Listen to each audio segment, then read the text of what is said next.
révérence au nom de Jésus. Amen. Que le nom du Seigneur soit béni. Nous avons commencé une série d'enseignements sur la révélation des fils de Dieu. Depuis quelques semaines, nous continuons et nous terminerons. On aura une autre séance mardi et nous conclurons le dimanche prochain, si Dieu le permet, si Jésus ne revient pas. Donc notre grand thème est intitulé « La révélation des fils de Dieu ». Merci au service d'accueil pour tout le travail que vous faites. Que Dieu vous bénisse. Et je pense que vous pouvez aussi vous asseoir. Merci. La révélation des fils de Dieu. Et ce matin, je vais aborder un point qui sera la continuité de ce qu'on a vu dimanche dernier. On a parlé des souffrances du temps présent. Paul dit, j'estime que les souffrances du temps présent ne sauront être comparables à la gloire à venir qui sera révélée pour nous. Et nous allons lire quelques textes rapidement et nous allons rentrer dans le vif du sujet. Dans Romains chapitre 8, le verset 18 au verset 21. Romains chapitre 8, le verset 18 au verset 21. Et ensuite, je lirai 2 Corinthiens chapitre 3, le verset 17 à 18. Merci pour tous ceux qui ont des chewing-gums. Que Dieu vous bénisse. Mettez-le de côté. Et en plus, après cela, nous allons lire 1 Corinthiens au chapitre 2, le verset 4 au verset 7. Et puis nous lirons Colossiens chapitre 1er, le verset 24 au verset 27. Et enfin, nous lirons Hébreux chapitre 2, le verset 9 à 10. Romains chapitre 8, le verset 18 à 21. J'estime que les souffrances du temps présent ne sauraient être comparées à la gloire à venir qui sera révélée pour nous. Aussi, la création attend-elle avec un ardent désir la révélation des fils de Dieu. Car la création a été soumise à la vanité, non de son gré, mais à cause de celui qui l'y a soumise, avec l'espérance qu'elle aussi sera affranchie de la servitude, de la corruption, pour avoir part à la liberté de la gloire des enfants de Dieu. 2 Corinthiens au chapitre 3, 2 Corinthiens chapitre 3, le verset 17 au verset 18. La parole de Dieu nous dit ceci. Or, le Seigneur, c'est l'Esprit. Et là où est l'Esprit du Seigneur, là est la liberté. Nous tous donc, le visage découvert reflète la gloire du Seigneur. Nous sommes transformés en la même image de gloire en gloire par l'Esprit du Seigneur. 1 Corinthiens chapitre 2, le verset 4 au verset 7. Paul dit, « Ma parole et ma prédication ne reposaient pas sur les discours persuasifs de la sagesse, mais sur une démonstration d'esprit et de puissance, afin que votre foi soit fondée non sur la sagesse des hommes, mais sur la puissance de Dieu. Cependant, c'est une sagesse que nous prêchons parmi les parfaits, sagesse qui n'est pas de ce siècle, ni des chefs de ce siècle qui vont être réduits à l'impuissance. » Et il a dit, nous prêchons la sagesse de Dieu, mystérieuse et cachée, que Dieu, avant des siècles, avait prédestinée pour notre gloire. Il avait prédestiné pour notre gloire.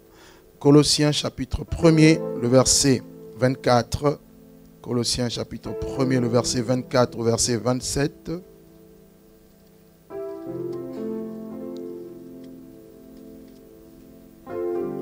Colossiens chapitre 1er, le verset 24 au verset 27. Je me réjouis maintenant dans mes souffrances pour vous, et ce qui manque aux souffrances de Christ, je l'achève en ma chair pour son corps qui est l'Église. Car c'est d'elle que j'ai été fait ministre selon la charge que Dieu m'a donnée auprès de vous, afin que j'annonce pleinement la parole de Dieu, le mystère caché de tout temps et dans tous les âges, mais révélé maintenant à ses saints. Et Dieu a voulu leur faire connaître la glorieuse richesse de ce mystère parmi les païens, à savoir Christ en vous, l'espérance de la gloire. Et le dernier texte se trouve dans Hébreux chapitre 2. Et nous lirons le verset 9 au verset 10. La Bible dit, « Mais celui qui a été abaissé pour un peu de temps au-dessous des anges, Jésus, nous le voyons couronné de gloire et d'honneur à cause de la mort qu'il a soufferte. Ainsi, par la grâce de Dieu, il a souffert la mort pour tous. Il convenait en effet que celui pour qui et par qui sont toutes choses, et qui voulait conduire à la gloire beaucoup de fils, et élever à la perfection par les souffrances le prince de leur salut. Amen.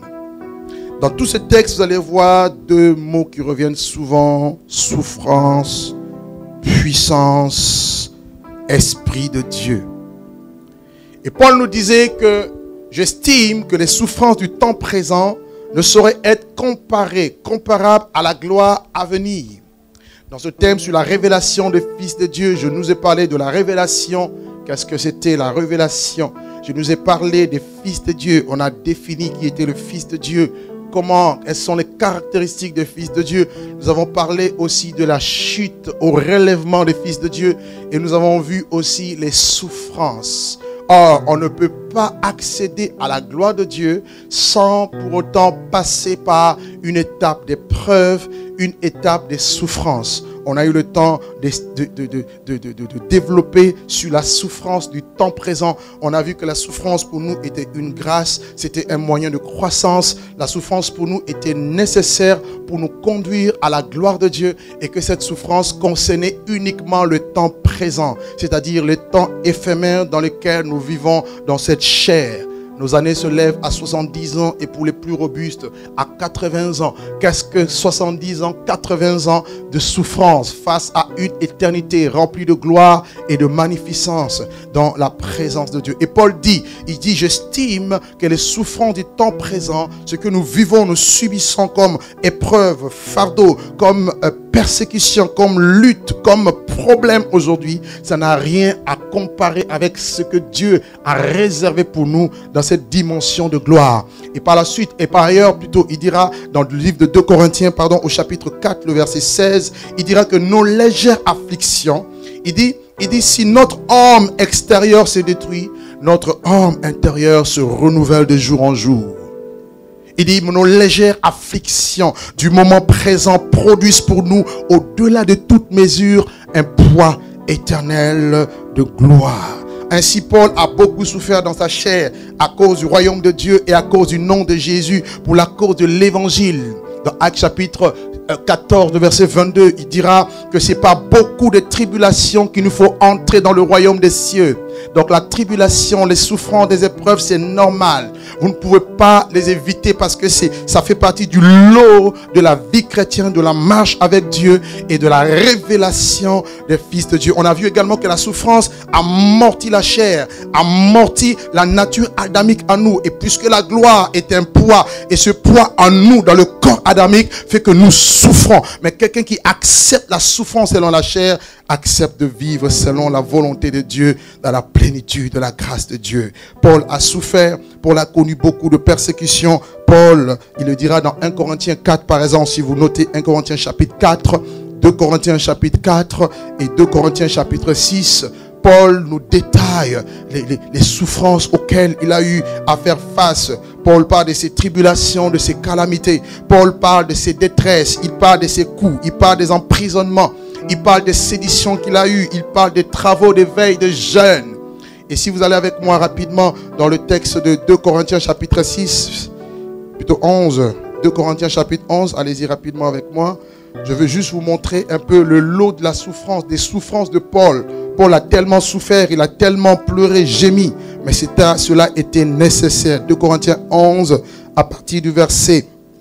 Nous prenons à partir du verset 23. Il dit, sont-ils ministres de Christ? Je parle en termes extravagants. Je le suis plus encore par les travaux, bien plus par les coups, bien plus par les emprisonnements, bien plus. Souvent en danger de mort. 5 fois j'ai reçu des Juifs 40 coups moins 1.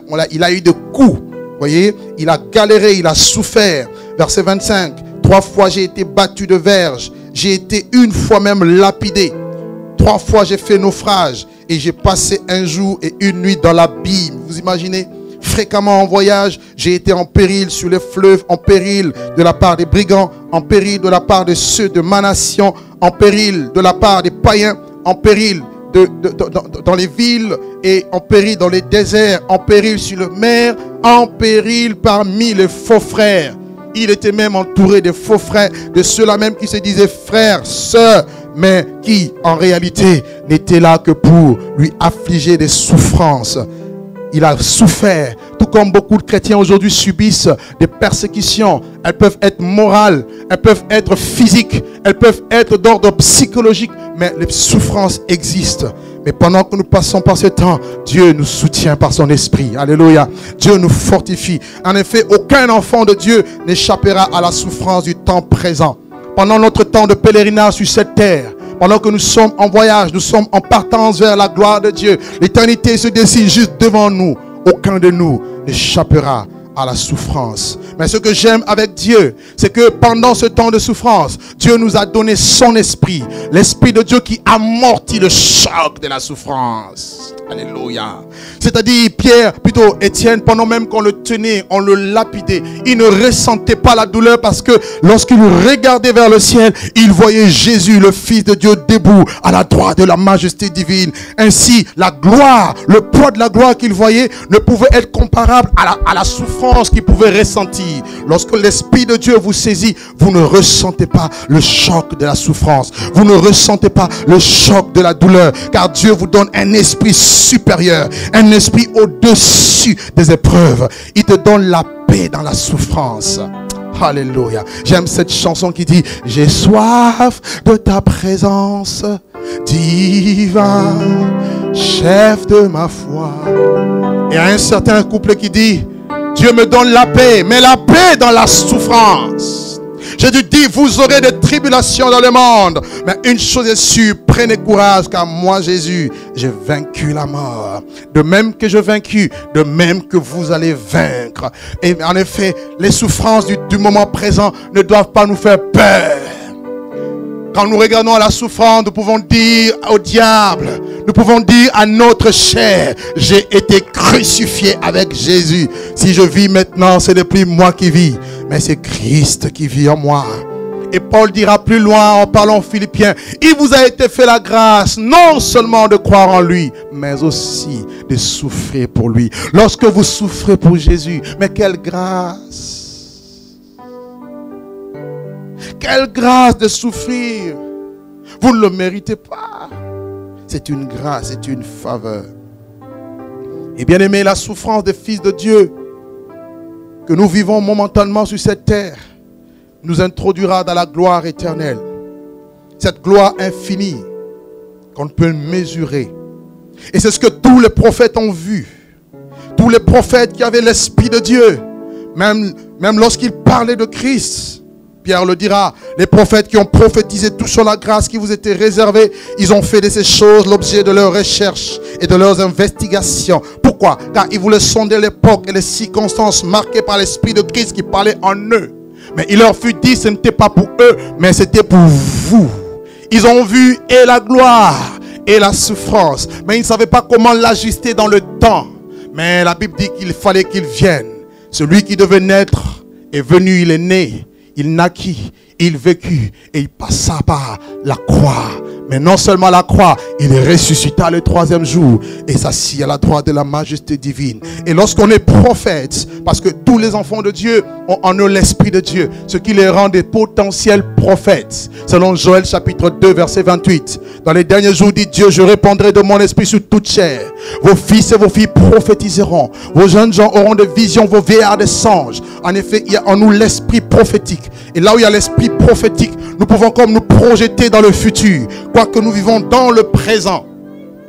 La raison pour laquelle, lorsque vous lisez la Bible nous dit en parlant de Moïse, Moïse, devenu grand, refusa d'être appelé le fils de la fille de Pharaon. Pourquoi? Parce qu'il regarda l'opprobre de Christ. Il regarda la honte de Jésus. Il regarda la croix de Jésus comme une richesse, plus que le trésor de l'Égypte du monde. En effet, lorsque nous souffrons, nous projetons vers la rémunération. La Bible dit, il avait les yeux. Quels yeux? Les yeux de l'esprit, les yeux prophétiques fixés sur la rémunération. Et qu'est-ce que c'est la rémunération? C'est la gloire éternelle. Est-ce que je peux parler à quelqu'un ce matin? Non, laissez-la, laissez-la. Je vous ai dit que ce matin, ça serait spécial, ce que je ressentais dans mon esprit. Moïse regarda, il voit la croix. Il avait les yeux fixés sur cette rémunération. Et en tant que peuple prophétique de l'Éternel, animé par l'Esprit, saisi par l'Esprit de Dieu, nous devons avoir nos regards fixés sur la gloire éternelle. En effet, à chaque fois que je regarderai la gloire éternelle, celle qui est ma rémunération, à chaque fois que je souffrirai, je dirai, ce n'est que ça, ce n'est que cette souffrance. Mes légères afflictions ne sauront être comparables à la gloire à venir qui est révélée pour nous. My God. Thank you, Lord.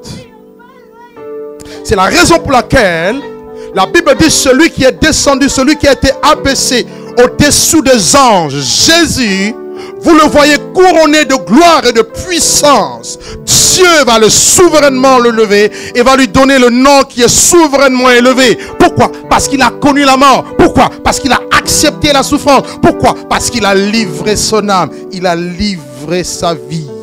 Et non seulement qu'il a fait, la parole de Dieu décrit qu'il a aussi conduit les fils à la gloire. Qui sont fils de Dieu? C'est vous, c'est moi. Jésus est venu pour nous conduire dans la gloire de Dieu. C'est mon conducteur. Et chaque jour qui passe, laissez-moi vous dire, je marque un pas vers la gloire éternelle. Alors que le monde n'a pas d'espérance, le monde est perdu, le monde ne sait que faire avec tout ce qui se passe et tout ce qui va davantage s'empirer. Mais moi, j'ai une espérance.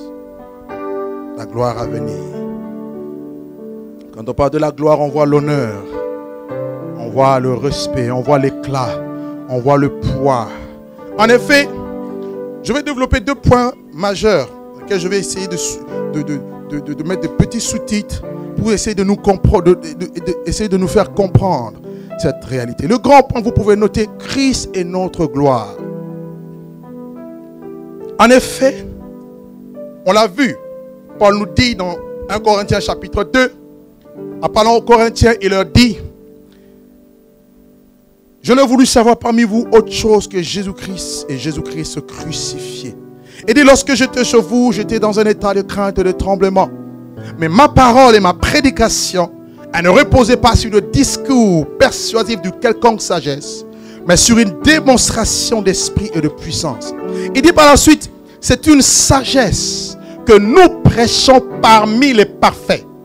Sagesse qui n'est pas de ce monde, ni de ce siècle. Parce que la sagesse de ce monde n'a pas connu Dieu. Elle sera réduite à l'impuissance. Mais nous prêchons la sagesse de Dieu, mystérieuse et cachée, que Dieu, depuis le siècle, avait prédestinée pour notre gloire. Ça veut dire quoi? Dans tous les temps passés, dans tous les âges passés, Dieu avait voulu que Christ soit la gloire de Dieu. La preuve, il est l'image du Dieu invisible. La Bible dit de lui qu'il est le reflet de la gloire du Père. Il est l'empreinte de sa personne. En lui réside la gloire, la Shekinah de Dieu. Le Kabod, l'arche même que les enfants d'Israël portaient dans le désert, était une préfiguration de Christ, l'auteur de la présence et de la gloire de Dieu. Alors, il est dit qu'il a été prédestiné pour notre gloire. Ce qui veut dire quoi? Ce qui veut dire que lorsque vous acceptez Jésus, vous recevez aussi sa gloire. Je vais m'expliquer. Pourquoi je le dis? Dans Jean chapitre 17, le verset 22, Jean 17, verset 22, la parole de Dieu nous dit ceci. Jésus dit, je leur ai donné la gloire que tu m'as donnée, afin qu'ils soient un comme moi et toi le Père, nous sommes un. Donc la gloire que nous recevons, c'est pour nous unir à Dieu. Celui qui s'attache à l'Esprit, au Seigneur, est un seul esprit avec lui. Il y a comme un attachement. L'Esprit vient en nous. Le contraste, c'est lequel? Ce que nous, comme je vous l'ai expliqué le dimanche dernier, nous sommes composés de chair. Et notre chair est soumise à la mort, à la vanité. Notre chair est soumise à la loi du péché et de la mort. Comment est-ce que la même chair dans laquelle il y a la loi du péché et de la mort peut-elle contenir la gloire de Dieu? C'est pour cela que Paul dit dans 2 Corinthiens chapitre 4, en disant que nous portons ce trésor dans de vases de terre, vous comprenez? Afin que la grande puissance soit attribuée à Dieu et non pas à nous. Ainsi, lorsque je viens à Jésus, je reçois une gloire. Mais cette gloire est limitée à cause de la chair que nous avons. Est-ce que je suis clair? Cette gloire est limitée. Elle ne peut pas se manifester puissamment, pleinement à cause de la limitation de la chair. Et ce qui nous amène à la première étape. C'est-à-dire, lorsque l'Esprit de Dieu vient en nous, il donne les preuves. Paul parle de la démonstration d'esprit et de puissance. Comment est-ce que la puissance de Dieu peut-elle se démontrer dans la vie d'un homme charnel? C'est par la transformation de sa nature. D'où la puissance de Dieu. À tous ceux qui l'ont reçu, à ceux-là même qui croient en son nom, et la lumière qui est la parole, leur a donné le pouvoir de devenir enfants de Dieu, lesquels sont nés non du sang, ni de la chair, ni de la volonté de l'homme, mais de Dieu. En effet, lorsque je donne ma vie à Jésus, je deviens enfant de Dieu, je reçois le pouvoir de Dieu, la puissance de Dieu vient d'abord me transformer, ça transforme mon être, ça transforme mon intérieur, je suis devenu une nouvelle créature. Or, il n'y a aucun homme qui peut produire la nouvelle création dans la vie de notre homme, si ce n'est la puissance de Dieu. Donc la puissance de Dieu, lorsqu'elle vient, c'est d'abord pour nous communiquer la nature de Dieu. Et nous recevons la nature divine, cette nature de sainteté, de pureté. Nous devenons enfants de Dieu. Il y a en effet ce que la Bible appelle la transformation, ou par le renouvellement de l'intelligence. Première transformation, le renouvellement de l'intelligence. Notez Romains chapitre 12, le verset 1er au verset 2. Je vous exhorte par les compassions de Dieu à offrir vos corps comme un sacrifice vivant, saint, agréable à Dieu. Ce qui sera de votre part un culte raisonnable. Ne vous conformez pas au siècle présent, mais soyez transformés. Et quand la Bible parle de la transformation, la Bible parle de la métamorphose. Un changement. De manière apparente, rien ne change. Avant que tu ne viennes à Jésus et maintenant tu n'as pas changé de visage. Mais quelque chose en toi a changé parce que c'est la puissance de Dieu qui est introduite dans ta vie, te communiquera la nature nouvelle qui est divine, faisant de toi un héritier. Alléluia. Et dans Romains chapitre 8, il est dit quelque chose de très capital que je vais relire. Romains chapitre 8, le verset 29 au verset 30.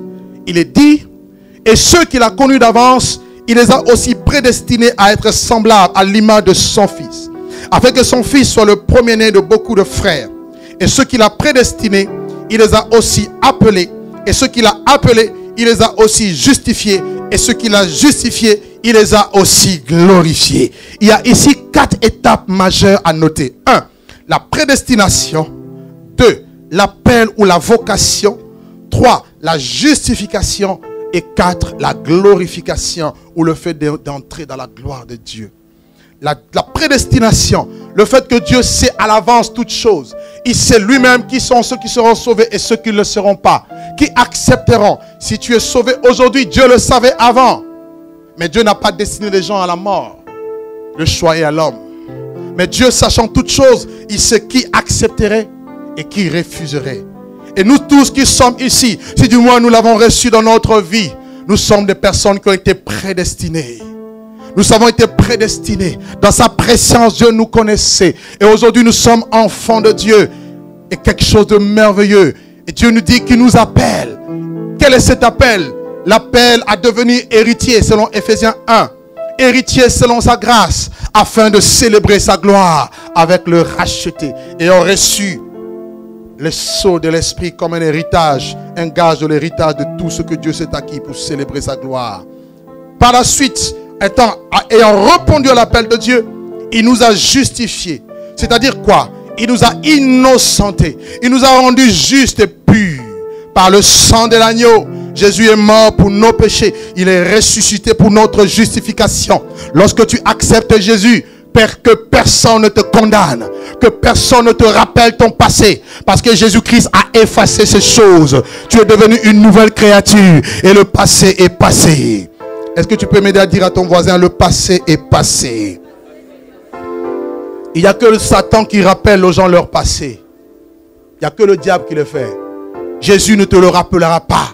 À chaque fois qu'on veut te rappeler, quand bien même le diable veut nous accuser devant Dieu, il se lève et il présente ses mains avec des plaies. Il dit, Père, mon sang a coulé pour elle.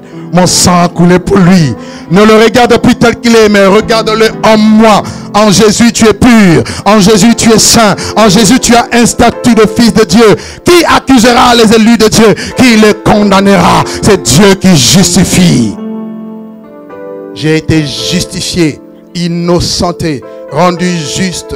Et ceux qu'il a justifiés, la Bible dit, il les a glorifiés. Il les a introduits dans la gloire. Nous sommes introduits dans la gloire. Nous vivons dans cette gloire sans le savoir. La présence de Dieu en nous et sur nous. Je leur ai donné la gloire que tu m'as donnée. Alors que sert cette gloire? Cette gloire que j'appelle la gloire terrestre. D'ailleurs, le thème de ma prédication, c'est de la gloire terrestre à la gloire céleste. De la gloire terrestre à la gloire céleste. La gloire de Dieu aujourd'hui dans nos vies a pour but de nous distinguer.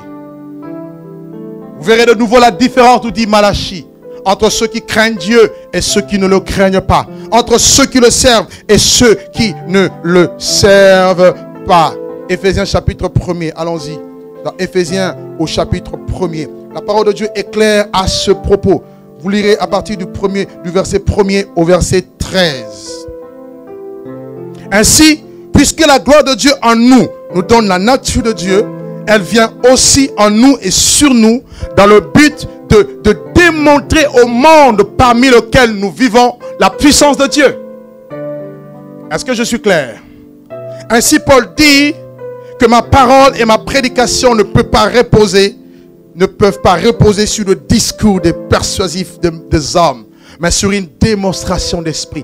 En tant que fils de Dieu, la gloire que Dieu t'a donnée, elle t'accompagne par des signes et des miracles. Et regarde ton voisin, touche-le à l'épaule, dis-lui, des signes et des miracles doivent t'accompagner. Non, c'est comme si tu n'es pas convaincu toi-même. Dis-lui, les signes et les miracles doivent t'accompagner. Nous sommes dans Marc chapitre 16 où Jésus dit, voici les miracles qui accompagneront ceux qui auront cru. En mon nom, ils chasseront les démons. En mon nom, ils parleront de nouvelles langues.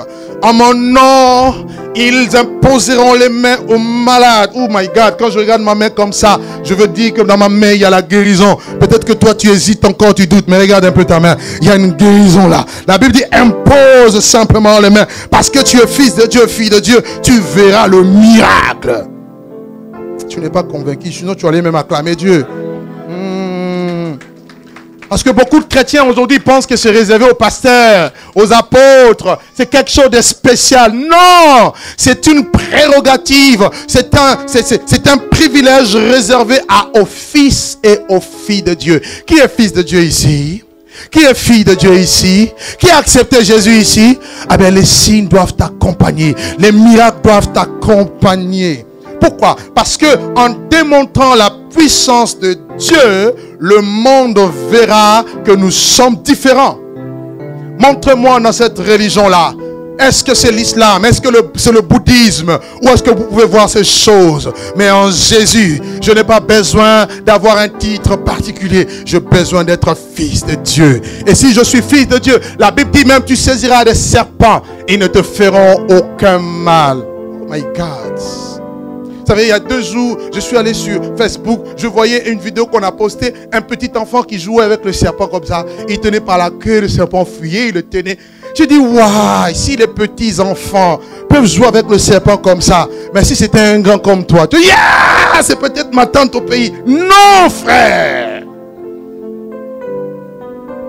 Ils saisiront les serpents. De même que Moïse avait saisi le serpent, tu peux le saisir. De même que Christ a écrasé la tête du serpent à la croix de Golgotha, tu peux aussi le faire. Ils le saisiront. Et il ira plus loin en disant, ils boiront des breuvages mortels. Ils prendront des poisons. Cela ne leur fera aucun mal. Toi, tu es là, tu as peur de voyager. Tu dis non, en Afrique là-bas, si je vais en l'Est, on met le poison sur les poignets, sur la nourriture. Mais tu as peur de quoi? Regarde ton voisin, pose la question, tu as peur de quoi? Non, regarde-lui, dis-lui, tu as peur de quoi? Quoi même? Alléluia. Alléluia. Ils boiront de breuvages mortels et cela ne leur fera aucun mal. C'est la parole de Dieu qui le décrit, qui le déclare. Et la deuxième étape, c'est quoi? La deuxième étape dans la gloire que nous avons reçue, dans cette gloire terrestre, c'est que Dieu nous appelle à aller de gloire en gloire. 2 Corinthiens chapitre 3, versets 18, 17 à 18. Il dit, le Seigneur, c'est l'Esprit. Et là où est l'Esprit du Seigneur, là aussi est la liberté. Pourquoi? Parce que nous n'avons pas reçu un esprit de servitude pour être encore dans la crainte, mais l'esprit d'adoption par lequel nous crions Abba, Père.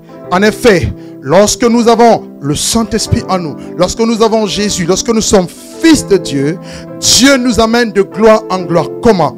Il permet à ce que nous puissions souffrir. En effet, à chaque fois que nous souffrons, nous crucifions la chair afin que la gloire de Dieu se déverse sur une autre dimension. Est-ce que je parle à quelqu'un ici? Si Dieu vous appelle à une dimension de gloire, attendez-vous aussi à une dimension de souffrance et d'épreuve. En effet, plus vous souffrez, quand vous souffrez, la chair est mortifiée, la chair souffre, mais l'esprit, nous dit la Bible, est toujours bien disposé. L'esprit est prêt à recevoir une mesure supérieure. L'esprit est prêt à recevoir une gloire supérieure. En effet, tu vas de souffrance en souffrance et de l'autre côté, tu vas de gloire en gloire. Et la Bible nous dit que l'Esprit de Dieu nous transforme. Vous voyez, nous sommes transformés à la même image. Donc, deuxièmement, il y a une transformation de l'Esprit. Donc, le Saint-Esprit a aussi une faculté, une œuvre, je dirais un ministère en nous. C'est celui plutôt de nous transformer de gloire en gloire. Tu ne comprends pas, depuis que tu as reçu l'Esprit, il y a peut-être des problèmes qui t'arrivent. Ce n'est pas forcément que tu as péché. Si tu n'as pas péché, bénis Dieu. Parce que Dieu te fait passer par une école de l'Esprit. Et par l'école de l'Esprit, tu en sortiras vainqueur. Et une fois que tu en sors vainqueur, c'est là que tu reçois la coupe. Il dit quoi? David dit, tu oins ma tête d'huile. En fait, tu dresses une table en face de mes adversaires. Il faut que tu aies d'une part les adversaires afin que la coupe déborde avec l'huile de l'onction. En effet, tu ne peux pas avoir l'huile de l'onction et avoir une coupe débordée si devant toi il n'y a pas d'adversaire. Donc plus tu as des ennemis, plus ta coupe va déborder. Est-ce que je parle à quelqu'un? Plus tu as des problèmes de situation, plus de l'autre côté Dieu est en train de te qualifier. Tu montes de niveau 0 au niveau 1, au niveau 2, 3, 4 et de gloire en gloire. Il y a une transformation, il y a une métamorphose, il y a un changement d'attitude, un changement d'habitude et une mort à soi. Plus Dieu te travaille, plus tu meurs. Et quand il te taille, ça fait mal. Il te brise et il te dit tais-toi. Tu veux réagir, il dit un cadavre ne réagit pas. Silence. Et c'est là souvent que nous échouons le test. Quand Dieu deux fois paraît contre nous et nous pensons que c'est fini. Non, toute chose concourt au bien de ceux qui aiment Dieu. Pourquoi cette transformation? C'est dans le but d'enlever les imperfections, les impuretés. Pourquoi? Parce que dans ce corps terrestre, le corps est rempli de souillure. Ce corps est rempli d'imperfections. Ce corps est rempli d'orgueil. Ce corps est rempli de mauvaises choses. Ainsi, la gloire en toi, ça mène un conflit. Et ce conflit pousse Dieu à te tailler, à t'emmener dans le laboratoire, à briser ce qui a à briser, à détruire ce qui a à détruire, pour qu'ensuite qu'il puisse rebâtir quelque chose de solide et de glorieux. Tu dois enlever les mauvaises choses, enlever les scories, enlever les impuretés qui se trouvent dans ce corps. Pourquoi? La Bible nous dit que tant que nous serons dans ce corps, nous serons loin du Seigneur. Ça t'est jamais arrivé, tu as beaucoup prié, tu es rentré dans une dimension de l'esprit, tu as vu la main de Dieu. Ouh là là, tu as l'impression même que non, toi tu dors avec le Saint-Esprit ou avec Jésus au ciel. Mais 2 jours après, tu as l'impression que tu es trop loin de Dieu. Ça vous est jamais arrivé? C'est tout à fait normal. La chair, le corps. Paul dit, c'est une tente. Si la tente dans laquelle nous sommes est détruite, nous avons au ciel un édifice qui est l'ouvrage de Dieu. Et laissez-moi vous lire ce texte dans le livre de 2 Corinthiens chapitre 5. Il dit à partir du premier verset, nous savons en effet que si cette tente où nous habitons sur la terre est détruite, nous avons dans le ciel un édifice qui est l'ouvrage de Dieu, une demeure éternelle qui n'a point été faite de main d'homme. Aussi gémissons-nous dans cette tente, désirant revêtir notre domicile céleste, si du moins nous sommes trouvés vêtus et non pas nus. Car tandis que nous sommes dans cette tente, nous gémissons, voyez, accablés, parce que nous voulons non pas nous dépouiller, mais revêtir, afin que ce qui est mortel soit englouti dans la vie.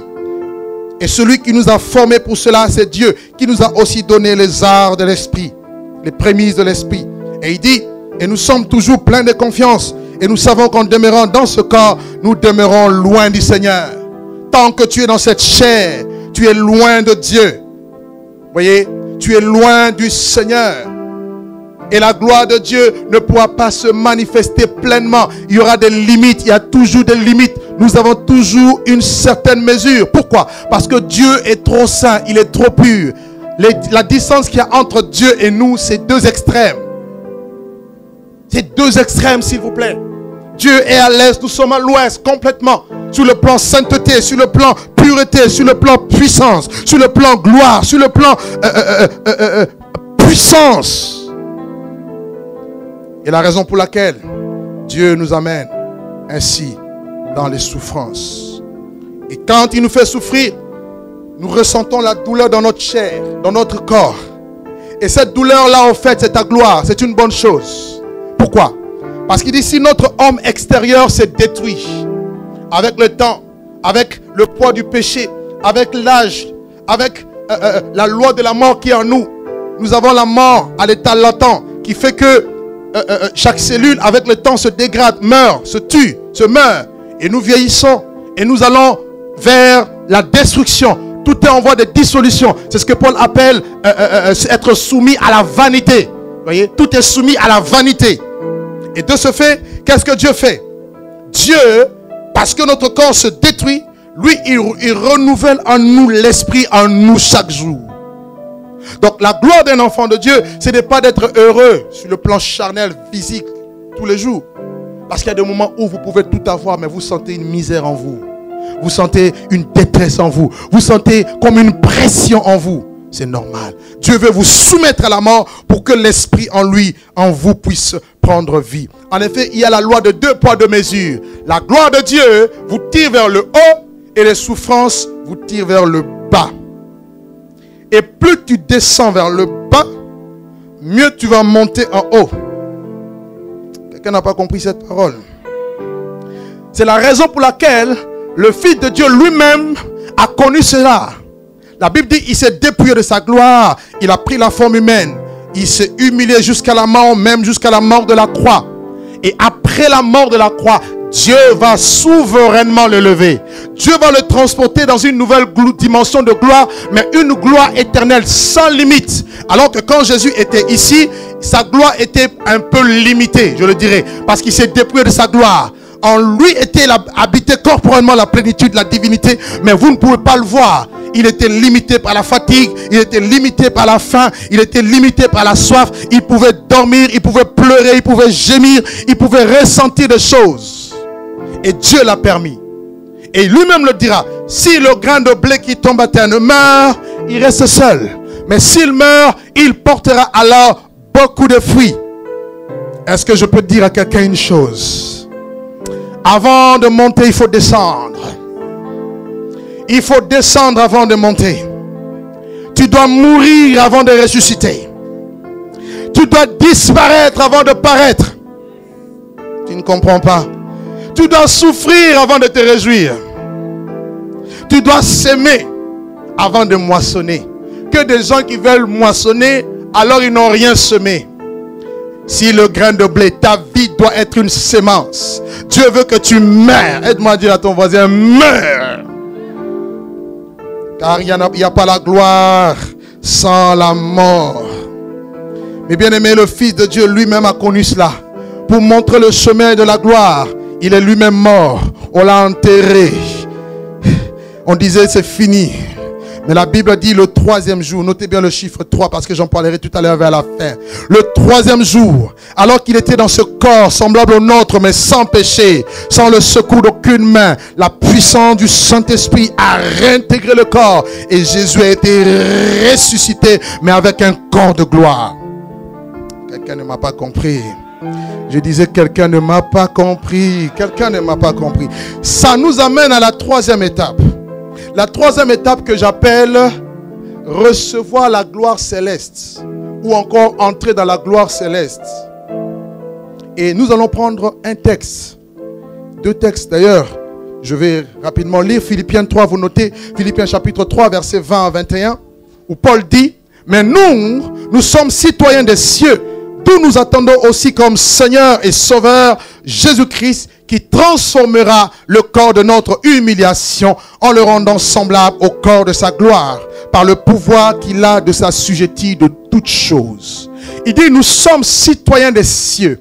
J'ai une identité, j'appartiens au ciel.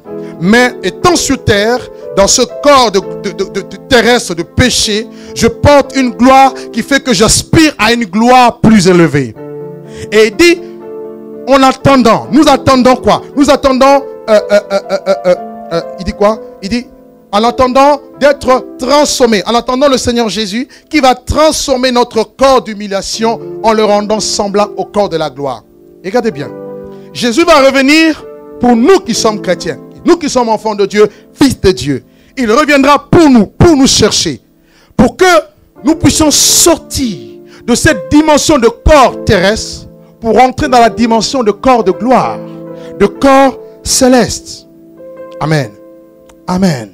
Là encore, regardez le verset 21, il dit, il transformera le corps de notre humiliation. Donc le corps que tu as, c'est un corps d'humiliation, c'est un corps méprisable, mais qui sera transformé. Je vous ai parlé de la première transformation dans Romains chapitre 12, verset 1 à 2. Deuxième transformation, 2 Corinthiens chapitre 3, verset 17 à 18. Et là, nous voyons la troisième transformation, c'est la transformation de corps terrestre en corps céleste ou en corps glorieux. 1 Corinthiens chapitre 15. 1 Corinthiens chapitre 15. Et regardez ce que Paul dit ici, à partir du verset 40 au verset 44. Il dit, il y a des corps célestes, il y a aussi des corps terrestres. Mais autre est l'éclat des corps célestes, mais autre aussi l'éclat de corps terrestres.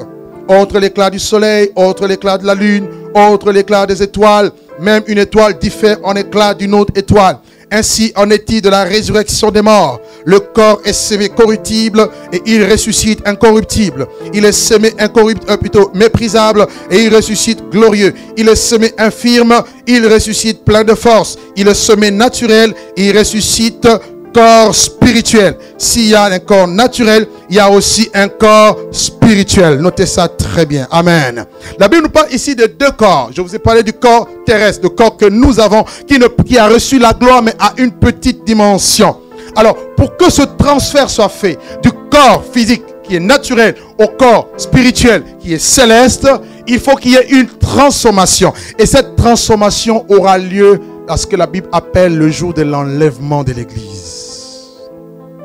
Au jour de l'enlèvement de l'Église, Paul dit, nous ne mourrons pas tous, mais tous nous serons changés, nous serons transformés. Pourquoi? En un clin d'œil, à la voix d'un archange, au son de la trompette. La Bible dit que les morts en Christ, plutôt, le verset 50, il dit, je vous dis un mystère, nous ne mourrons pas tous, mais tous nous serons changés. En un instant, en un clin d'œil, à la dernière trompette, la trompette sonnera et les morts ressusciteront incorruptibles. Et nous serons changés, nous serons transformés. Cela veut dire, aucun saint, à part Jésus, n'est entré dans cette dimension de corps de gloire. Ceux qui sont morts, leur corps demeure dans la poussière en attendant la résurrection, le jour de l'enlèvement. C'est pourquoi un chrétien doit aimer l'enlèvement. Il doit s'apprêter au retour de Jésus parce que Jésus revient bientôt. Alléluia. Et nous serons transformés. Pourquoi? Parce que ce corps mortel sera revêtira le corps de gloire. Le corps de gloire, c'est quoi? Le corps de gloire est un corps céleste qui n'a pas de limitation, qui pourra contenir toute la gloire de Dieu. Un corps céleste Le corps de gloire, c'est le corps semblable au Fils de Dieu, Jésus-Christ de Nazareth. C'est-à-dire quand Jésus-Christ est ressuscité, le corps que Jésus-Christ avait à la résurrection, il pouvait manger, il pouvait boire, il pouvait apparaître quelque part et disparaître, aller à un autre endroit. C'est ça le corps de gloire. Ça serait magnifique. Vous imaginez, vous apparaissez ici, vous disparaissez et vous allez quelque part. Dis à ton voisin, ça sera trop beau. C'est ce que les magiciens cherchent, non? Ah, nous serons plus qu'un esprit supérieur. J'apparais à Choisy, j'apparais à Maison-Alfort, demain j'apparais au Canada. Mais tu viens d'où? Tu n'as pas pris d'avion? Non. Corps de gloire. Mais ça ne peut pas être, manifeste maintenant, hein? Parce que l'enlèvement n'a pas encore eu lieu. Un corps de gloire, c'est un corps incorruptible, immortel, plein de force. Il n'y aura plus de douleur, il n'y aura plus de larmes, il n'y aura plus de maladie, il n'y aura plus d'infirmité, il n'y aura plus de fatigue, il n'y aura plus de défaut. Tout ce qui nous limitait sera englouti dans la victoire. C'est ça le corps de gloire. C'est un corps de sainteté. Tu n'auras plus besoin de fuir l'impudicité, fuir tel péché, parce que la nature de Dieu envahit ta vie.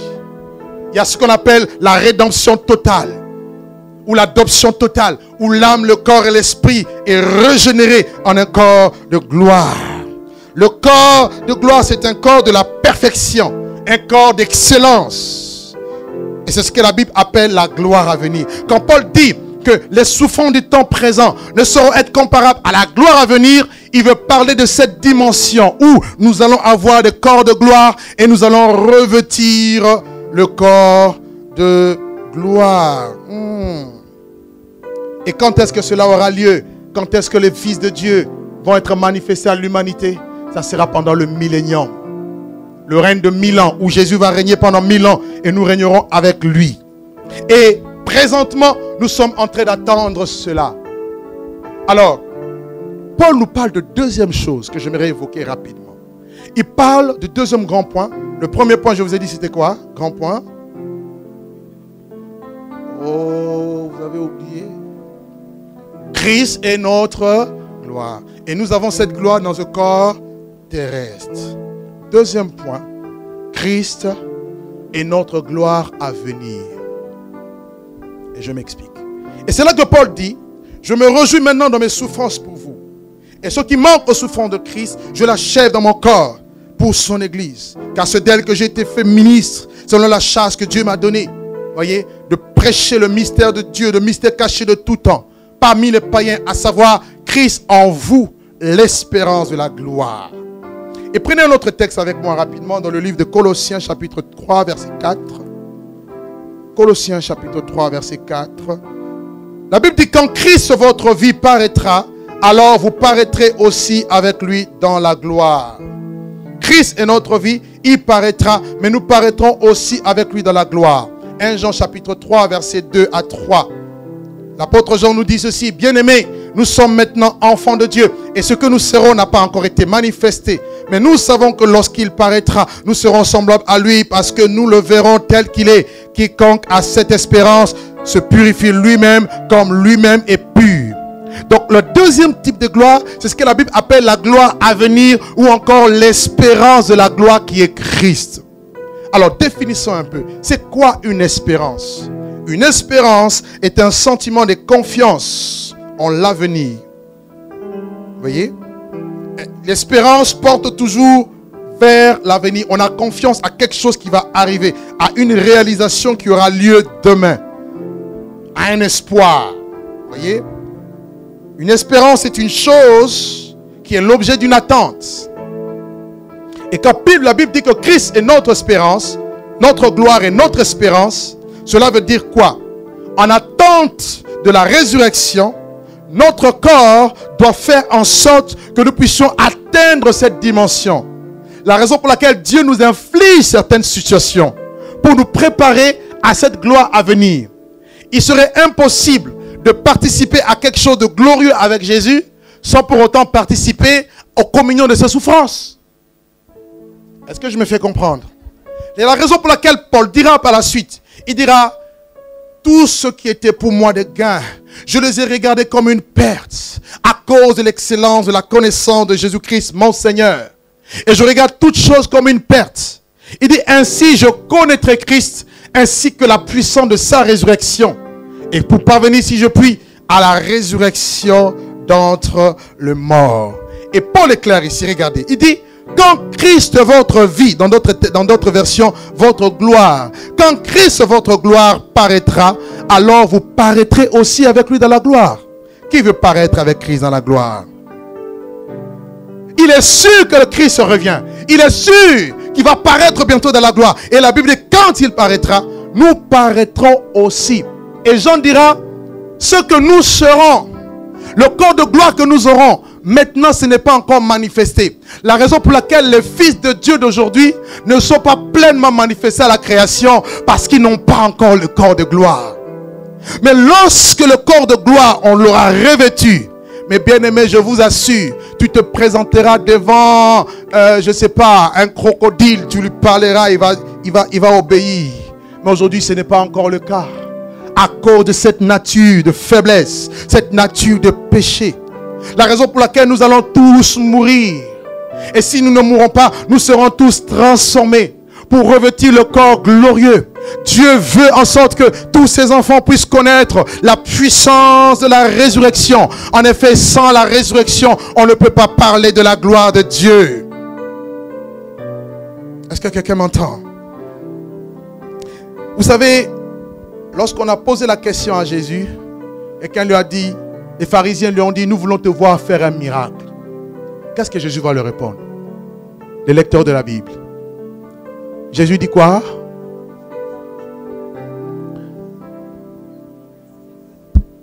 Là-bas, qu'est-ce que Jésus dit? Il ne vous sera pas donné d'autre signe que le miracle de Jonas. Qu'est-ce qui s'est passé avec Jonas? Jonas est passé 3 jours et 3 nuits dans le ventre du poisson. Et dit, le Fils de l'homme aussi fera 3 jours et 3 nuits dans le sein de la terre. C'est-à-dire à l'intérieur de la terre. Or, les tribulations, les épreuves, la mort, les souffrances, c'est dans la terre. Au ciel, il n'y a pas de tribulation. Quelqu'un n'a pas compris.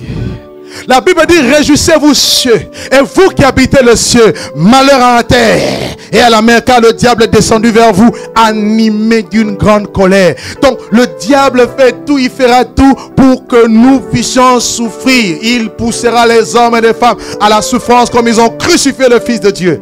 Il dit de même que le Fils de Dieu a fait 3 jours. Plutôt, de même que Jonas a fait 3 jours et 3 nuits dans le sein dans le ventre du poisson, le Fils de l'homme fera 3 jours et 3 nuits. Regardez maintenant ce qui est intéressant. C'est que ce que j'aime avec Dieu, c'est quoi? C'est qu'il est mort textuellement, mon frère. Tel que Jésus-Christ l'avait prédit, c'est ce qui s'est passé. 3 jours et 3 nuits. On a beau mettre des gardes. On a beau faire tout ce que l'on veut. Parce que la parole de Dieu est puissante et vivante. Jésus-Christ a été ressuscité. Et quand il est ressuscité, il a eu le corps de gloire. Et regardez ce qu'Hébreu dit, plutôt Colossiens dit. Il dit, quand il paraîtra dans la gloire, nous aussi nous paraîtrons, en parlant de l'église, nous paraîtrons aussi dans la gloire. Or, pour vivre, expérimenter la gloire de Dieu, il faut nécessairement passer par la croix, c'est-à-dire la mort. Si quelqu'un veut me suivre, il doit renoncer à sa vie, il doit se charger de sa croix et il doit me suivre. Et de ce fait, depuis que l'église est née il y a 2000 ans, l'église ne fait que connaître des souffrances, oui ou non? Des fois nous pleurons, nous souffrons. Ceux qui nous ont précédés ont pleuré. Paul même pensait que Jésus reviendrait à leur temps. Mais il ne savait pas que le 3e jour pour l'église n'était pas encore arrivé. Quelqu'un ne comprend pas ce que je veux dire. Depuis que l'église est née, ça fait quoi? 2000 ans. 2000 ans de souffrance. Oh mon frère Sylvain, come on with me, alléluia. Devant Dieu, 1000 ans est comme un jour. Si 1000 ans égale un jour, c'est-à-dire l'église a combien de jours?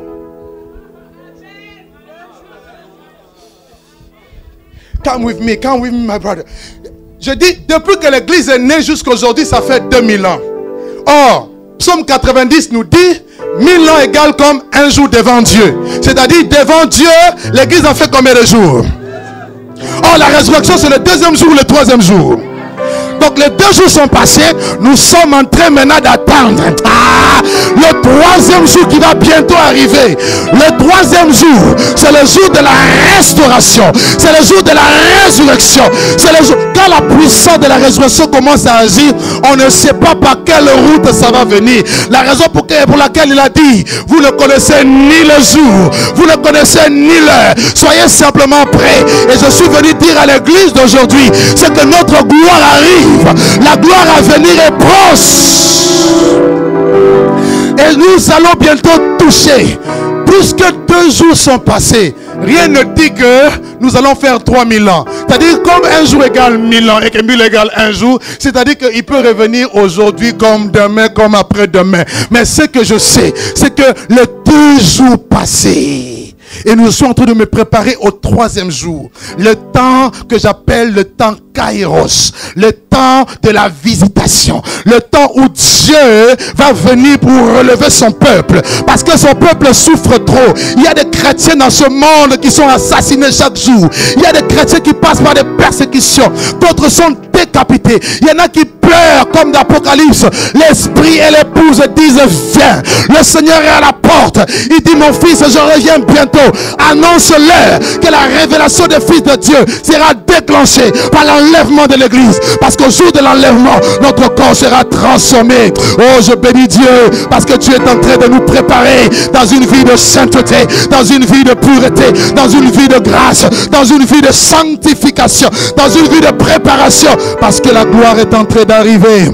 Nous sommes dans le sein de la terre. Nous sommes dans la tombe. La terre pour nous est comme un tombeau.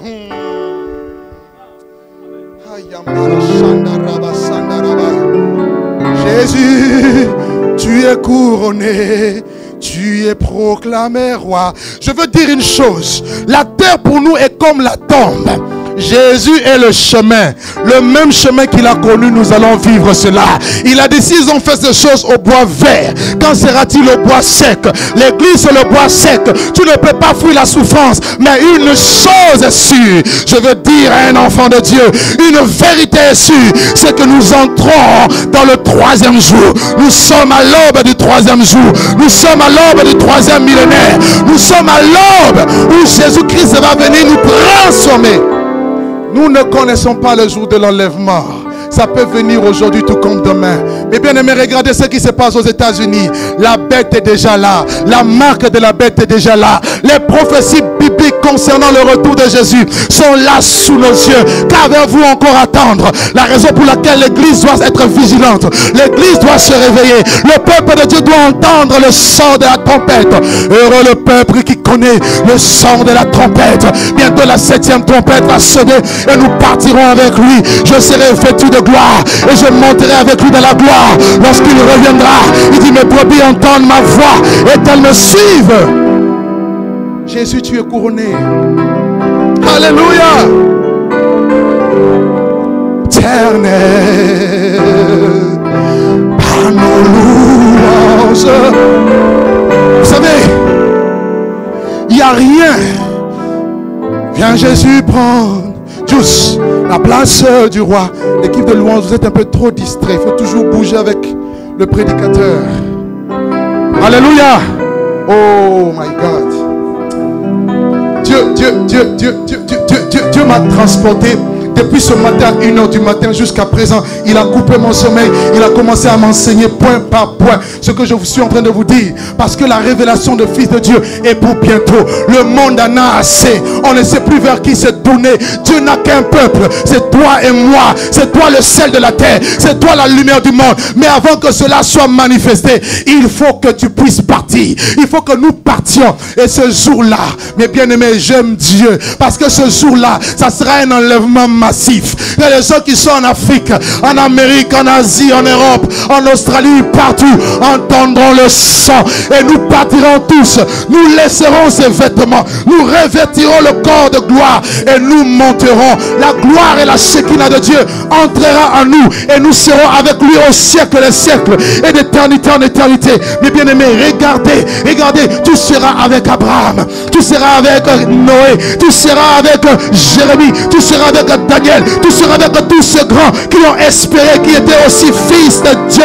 Oui, le monde, la création soupire avec un ardent désir. La révélation des fils de Dieu. Ceux-là qui ont la gloire aujourd'hui, mais qui attendent une gloire à venir. Une gloire céleste. Une gloire qui est en train d'arriver. Une gloire perçante. Une gloire qui va nous transporter de dimension en dimension dans sa présence. On n'aura même pas besoin d'équipe de louanges. On n'aura même pas besoin de tous ces prédicateurs. On n'aura pas besoin de chaises. On n'aura pas besoin d'église. On n'aura pas besoin de temple. Le Seigneur lui-même sera son temple. On n'aura pas besoin de lumière. Sa gloire va nous envelopper. Sa gloire va nous envelopper. Oh, qu'est-ce que j'aime sa présence. Enfant de Dieu, la Bible dit, puisque tu as cette espérance, purifie-toi, sanctifie-toi, mets ta vie en règle, fuis le péché, abandonne le péché. Le cœur de Dieu bat, le cœur de Dieu gémit, le cœur de Dieu souffre. Dieu regarde son peuple vit dans la boue, son peuple vit dans la saleté. Il y a le péché qui est entré dans la maison de Dieu. Dieu pleure. Viens établir ton trône éternel par nos louanges, je nous t'invitons.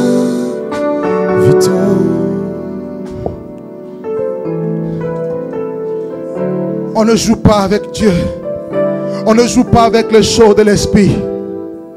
Nos cœurs sont lourds. Vos cœurs sont pourris, remplis de mauvaises choses. Voilà pourquoi vous n'expérimentez pas la main de Dieu dans vos vies.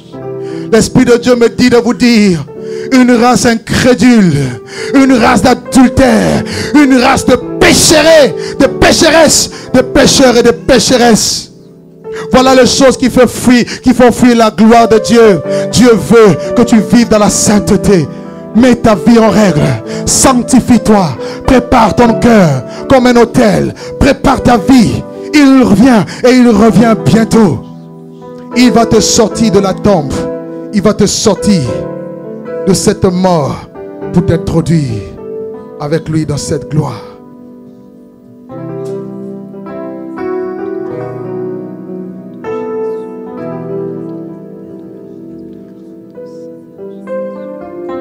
Lève-toi là où tu es.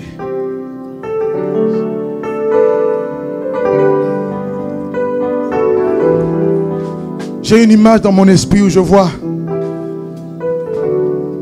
comme la lumière d'une part et les ténèbres de l'autre côté.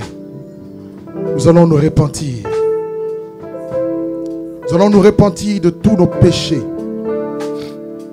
Le moindre péché blesse le cœur de Dieu.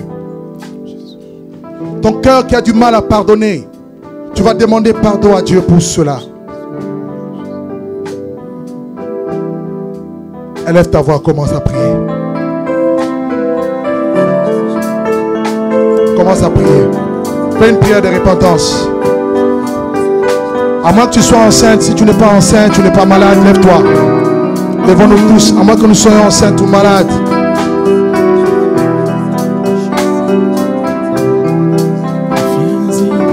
C'est par ta vie de péché que tu amènes la lourdeur dans ta vie. Et tu ne comprends pas. Tu as l'impression que la main de Dieu est loin de toi. Non, c'est ta vie.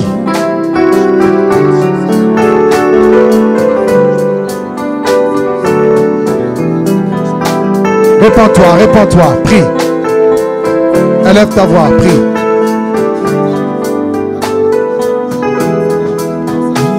Jésus prend la place du roi.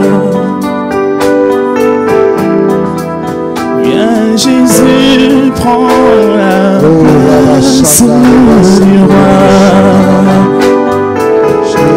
Viens, Jésus prend la place du roi. Ma vie, Jésus, la place.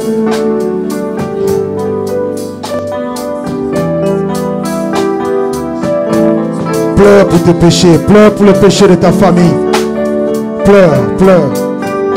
Dans mon cœur, viens Jésus, prends la place. Avant que Dieu n'envoie sa gloire,